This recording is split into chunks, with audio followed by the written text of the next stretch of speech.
Hello guys, welcome back to my YouTube channel Taiko Club Forever. Guys, आज मैं revenge का next part share करने वाली हूँ। तो चलिए स्टार्ट करते हैं। हमें इनवू का ऑफिस दिखाया जाता है। इनवू चेयर से उठता हुआ मिस्टर कांग से कहता है, लेकिन मिस्टर कांग, अगर हम बड़ा मुनाफा चाहते हैं तो हमें रिस्क तो लेना ही होगा। मिस्टर कांग कहता है, नहीं मिस्टर इनवू, आपके प्रपोजल में बहुत ही ज़्यादा रिस्क है और प्रॉफिट बहुत ही कम। इनवू कहता है, लेकिन मिस्टर कांग। तभी मिस्टर कांग इनवू की बात को बीच में ही रोकता हुआ कहता है, मुझे लगता है कि आपको एक बार मिस्टर किम से बात करनी चाहिए। उनके पास आपके प्रपोजल के लिए अच्छे आइडियाज और प्लान हैं। यह सुनकर इनवू अपनी मुट्ठी को कसकर बंद कर लेता है और अपने गुस्से को कंट्रोल करता हुआ कहता है, इसका मतलब आप यहाँ आने से पहले उस तह्यांग से मिलकर आए हैं। मिस्टर कांग कहता है, हाँ, क्योंकि उसके प्लान और आइडियाज आपके प्लान से ज़्यादा प्रॉफिटेबल और गुड है। यह सुनकर इनवू गुस्से से कहता है, क्योंकि उसके अधिकतर काम इलीगल होते हैं। मिस्टर कांग स्माइल करता हुआ कहता है, तो उससे क्या फ़र्क पड़ता है मिस्टर इनवू। एक बिजनेसमैन को हमेशा अपने प्रॉफिट के बारे में सोचना चाहिए, ना कि लीगल और इलीगल के बारे में। यह सुनकर इनवू अपने गुस्से को कंट्रोल नहीं कर पाता और गुस्से से साउट कर कहता है, निकल जाओ यहाँ से, मुझे तुम्हारे जैसे लोभियों की ज़रूरत नहीं है। तुम और वह तह्यांग दोनों बिल्कुल एक जैसे हो। तुम दोनों सिर्फ अपने लाभ के बारे में सोचते हो और किसी चीज़ के बारे में नहीं। मिस्टर कांग अपने चेयर से उठता हुआ कहता है, माइंड योर लैंग्वेज मिस्टर इनवू, आप बहुत गलत इंसान से पंगा ले रहे हैं। अगर वह चाहे तो एक सेकंड में आपके पूरे बिजनेस और करियर को बर्बाद कर सकता है। इनवू कहता है, मैंने कहा अभी के अभी निकल जाओ यहाँ से। मिस्टर कांग गुस्से में मीटिंग रूम से बाहर चला जाता है और उसके पीछे पीछे उसके आदमी भी वहाँ से बाहर चले जाते हैं। इनवू का सेक्रेटरी मिस्टर हान इनवू को गुस्से में देखकर उसके पास आता हुआ कहता है, सर प्लीज शांत हो जाइए। इनवू गुस्से से टेबल पर हाथ मारता हुआ कहता है, मैं कैसे शांत हो जाऊं? वह इंसान मेरे करियर और बिजनेस को बर्बाद कर देना चाहता है, जिसे मैंने अपने 6 वर्षों की कड़ी मेहनत और खून पसीने से बनाया है। अब हमें तह्यांग का ऑफिस दिखाया जाता है। सुगा कहता है, तुमने बहुत अच्छा काम किया, यह तुम्हारे काम का इनाम है। सुगा मिस्टर कांग को चेक देता हुआ कहता है। मिस्टर कांग अपनी ललचाई निगाहों से चेक को घूरता हुआ तुरंत चेक को ले लेता है और सुगा को धन्यवाद कहता है। आपने जैसा कहा था मैंने वैसा ही किया। मिस्टर इनवू ने अब तक अपने 50% शेयर खो दिए हैं और मैंने उन सभी शेयरों को आपके नाम पर ट्रांसफ़र कर दिया है। वह यह तह्यांग की तरफ देखता हुआ कहता है, जो चेयर पर किंग की तरह बैठा हुआ था और मुस्कुराता हुआ अपने हाथ में पेन घुमा रहा था। मिस्टर कांग फिर से कहता है, मिस्टर किम, आप उसे पूरी तरह से बर्बाद कर देना चाहते हैं। क्या मैं यह जान सकता हूँ कि आप दोनों के बीच ऐसा क्या हुआ है जो आप दोनों एक दूसरे से इतनी नफरत करते हैं?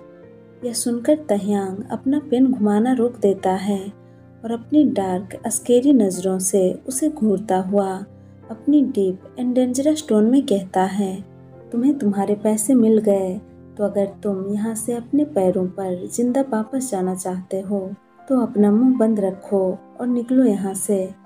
तह्यांग की बातें सुनकर मिस्टर कांग डर जाता है और तुरंत अपना सर झुकाकर तह्यांग को ग्रीट करता हुआ जल्दी जल्दी में केबिन से बाहर चला जाता है।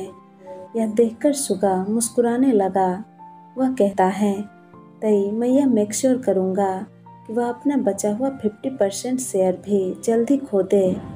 तह्यांग कहता है, लेकिन सुगा, मैं इससे सेटिस्फाइड फील नहीं कर रहा। सुगा कंफ्यूज होता हुआ कहता है, क्या मतलब तुम्हारा कि तुम इससे सेटिस्फाइड फील नहीं कर रहे? जैसा तुम चाहते थे बिल्कुल वैसा ही हो रहा है। तह्यांग कहता है, लेकिन मैं फिर भी इससे खुश नहीं हूँ, मैं कुछ और चाहता हूँ। सुगा कहता है, तुम क्या कहना चाहते हो, साफ साफ कहो। तह्यांग अपने हाथ में ले रहे पेन को कसकर अपनी मुट्ठी में बंद कर लेता है, जिससे पेन टूट जाता है वह टूटे हुए पेन को अपनी डार्क नज़रों से घूरता हुआ फेस पर इविल स्मार्क लाकर कहता है, मैं जियोन जंगकुक को चाहता हूँ। टाइम स्किप होता है। जिमिन जंगकुक से अपने थके हुए आवाज़ में कहता है, जंगकुक आज हम कार से कॉलेज क्यों नहीं गए? जंगकुक चलते हुए कहता है, क्योंकि मैं चाहता हूँ कि हम दोनों चलकर कॉलेज जाएं और अपना कुछ वेट कम करें। हम दोनों बहुत ही ज़्यादा खाना खाते हैं और खासकर तुम तो कुछ ना कुछ दिन भर खाते ही रहते हो। अगर ऐसा ही चलता रहा तो कुछ दिनों बाद हम दोनों किसी गोलू मोलू पांडा की तरह दिखने लगेंगे। जंगकुक की बातें सुनकर जिमिन अपना पैर पटकता हुआ कहता है, क्या मतलब तुम्हारा? तुम कहना क्या चाहते हो कि मैं एक पांडा की तरह दिखता हूँ? जंगकुक हंसने लगता है। दोनों ऐसे ही बातें करते हुए चल रहे थे। तभी जंगकुक की नज़र आइसक्रीम स्टॉल पर पड़ती है। वह खुश होता हुआ कहता है, जिमिन वो देखो आइसक्रीम। आइसक्रीम का नाम सुनकर जिमिन एक्साइटेड होता हुआ कहता है, कहाँ? जंगकुक आइसक्रीम स्टॉल की तरफ अपना फिंगर पॉइंट कर कहता है, वहाँ। आइसक्रीम को देखकर जिमिन के माउथ में पानी आ गया। वह जंगकुक का हाथ पकड़कर उसे खींचता हुआ कहता है, चलो चलकर खाते हैं। लेकिन तभी अचानक वह चलते हुए रुक जाता है और अपनी वन आईब्रोज रेज कर जंगकुक की तरफ देखता हुआ कहता है, अभी कौन कह रहा था कि हम मोटे हो गए हैं और हमें अपना वेट कम करना चाहिए? जंगकुक अपने बने स्माइल के साथ कहता है, डाइट हम बाद में फॉलो कर लेंगे, अभी चलकर आइसक्रीम खाते हैं। वे दोनों स्टॉल के पास आ जाते हैं। तभी जंगकुक का फ़ोन बजने लगा। वह इनवू का कॉलर आईडी देखकर जिमिन से कहता है, जिमिन तुम आइसक्रीम ले लो, वो इनवू का कॉल आ रहा है, तो मैं बात करके आता हूँ। जंगकुक आइसक्रीम स्टॉल से थोड़ा दूर आ जाता है क्योंकि वहाँ बहुत ज़्यादा भीड़ थी। जंगकुक कॉल रिसीव कर हेलो कहता है। कॉल की दूसरी तरफ से इनवू कहता है, जंगकुक तुम कहाँ हो? जंगकुक कहता है, हम कॉलेज से घर जा रहे हैं और रास्ते में हैं। इनवू कहता है, लेकिन तुम्हारा कॉलेज खत्म हुए 30 मिनट से ज़्यादा हो रहे हैं, तो तुम अभी तक घर क्यों नहीं पहुँचे? जंगकुक कहता है, क्योंकि मैं और जिमिन दोनों पैदल ही घर जा रहे हैं, इसलिए। इनवू वरीड होता हुआ कहता है, लेकिन क्यों, तुम्हारी कार कहाँ गई? जंगकुक कहता है, कार घर पर है। मैंने और जिमिन ने सोचा कि आज चलकर कॉलेज जाएं, तो इसलिए हम कार लेकर नहीं आए। इनवू कहता है, तुम इस वक्त कहाँ हो? मुझे एड्रेस सेंड करो, मैं अभी तुम दोनों को वहाँ से पिक कर लूँगा। जंगकुक कहता है, नहीं, इसकी ज़रूरत नहीं है, हम दोनों बस घर पहुँचने ही वाले हैं, 10 मिनट में हम घर पहुँच जाएंगे। जंगकुक को याद आता है कि आज इनवू का एक इम्पॉर्टेंट मीटिंग थी। वह कहता है, इनवू आज तुम्हारी मीटिंग थी ना, मीटिंग कैसी रही? मीटिंग का नाम सुनकर इनवू के फेस पर सैडनेस आ जाता है। वह कहता है, तुम पहले घर आ जाओ, उसके बाद हम मिलकर इस बारे में बात करेंगे। जंगकुक ओके कहता है। उसके बाद वह फ़ोन रख देता है। वह वहाँ से जाने के लिए पीछे मुड़ता है, लेकिन तभी एक अनजान इंसान उससे आकर टकरा जाता है। उस इंसान के जोर से टकराने के कारण जंगकुक अनबैलेंस होकर सीधा नीचे गिर जाता है और उसका फ़ोन उसके हाथ से छूटकर कहीं चला जाता है। वह इंसान जल्दी जल्दी में जंगकुक से माफ़ी मांगता हुआ तुरंत वहाँ से चला गया। जंगकुक खुद को साफ करता हुआ उठकर खड़ा हो जाता है और अपने फ़ोन को ढूंढने लगता है। वह देखता है कि उसका फ़ोन रोड के किनारे पर गिरा हुआ है। वह तुरंत जाकर अपना फ़ोन उठा लेता है, लेकिन तभी उसे पीछे से जिमिन की तेज़ आवाज़ सुनाई देती है, जंगकुक पीछे देखो। जंगकुक पीछे देखता है तो वह देखता है कि एक कार फुल स्पीड में उसकी तरफ आ रही है। वह कार इतनी तेज़ रफ्तार में थी कि वह पलक झपकते ही जंगकुक के बहुत ही ज़्यादा नज़दीक आ जाती है। यह देखकर जंगकुक बहुत ही ज़्यादा डर और घबरा जाता है। वह कसकर अपनी आंखों को बंद कर लेता है।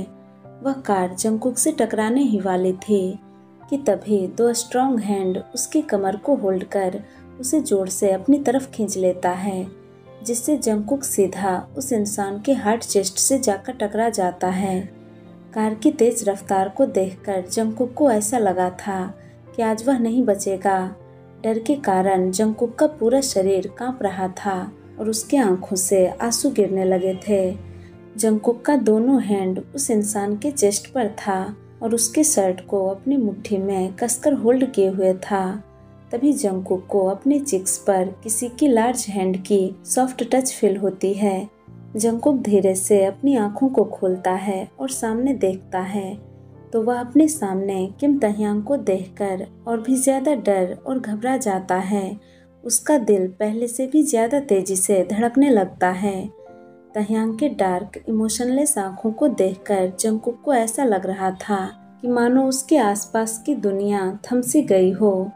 जंगकुक तह्यांग की मैजिकल ओशियन जैसी आंखों को देखने में इतना खो गया था कि उसे यह रियलाइज ही नहीं हुआ कि वह अभी कहाँ और किस स्थिति में है। तभी उसे जिमिन की वॉइस सुनाई देती है जो अपनी कपी और डरी हुई आवाज में कहता है, जंगकुक क्या तुम ठीक हो? जिमिन की आवाज सुनकर जंगकुक अपने सेंस में वापस आता है। वह जिमिन की तरफ देखता है जो बहुत ही डरा और घबराया हुआ लग रहा था। जंगकुक फिर से तह्यांग की तरफ देखता है जो अपने अस्केरी आइज से उसे ही घूर रहा था। सब कुछ इतना फास्टली में हुआ कि जंगकुक को कुछ भी समझ में ही नहीं आया। उसे अभी ऐसा लग रहा था जैसे वह कोई सपना देख रहा हो और तह्यांग उसके सामने हो